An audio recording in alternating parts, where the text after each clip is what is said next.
Several months back, after one of our Sunday morning services, someone told me a story about a little girl in our church.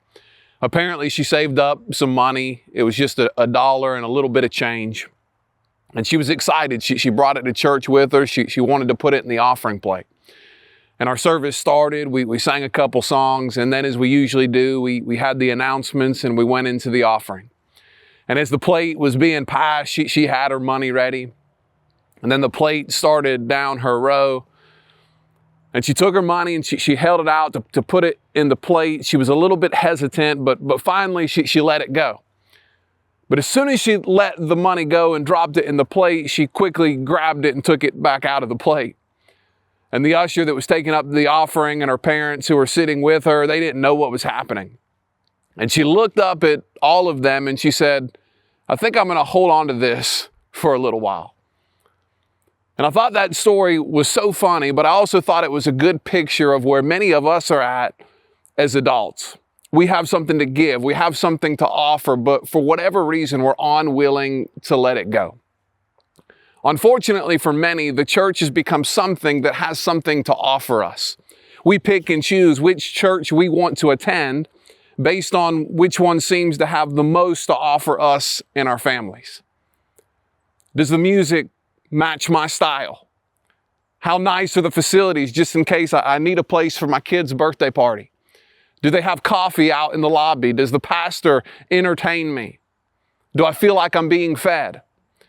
And then as soon as the newness wears off or things stop going our way or we stop getting served the way we think we deserve to be served, we just up and leave and go and find another church.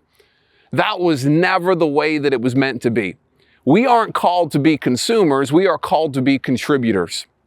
And a healthy church is full of givers, not takers. And that's why one of our values here at Crossroads is we give with joy. We give with joy. And there's two parts to this. The first part is we give. Now, when we think about giving, most of our minds immediately go to money. And that is part of generosity, but definitely not all of it.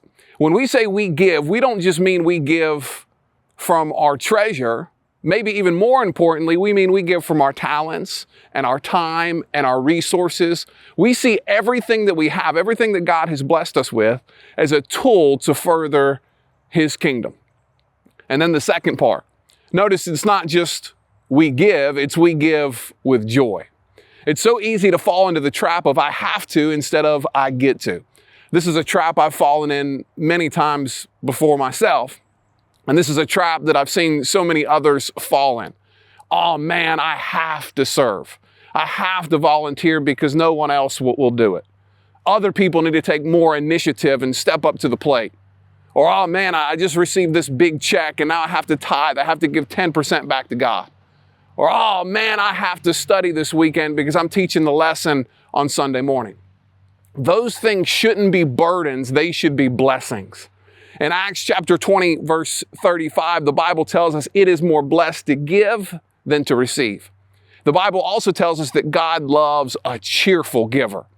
And so that's why here at Crossroads, we don't just give, we give with joy.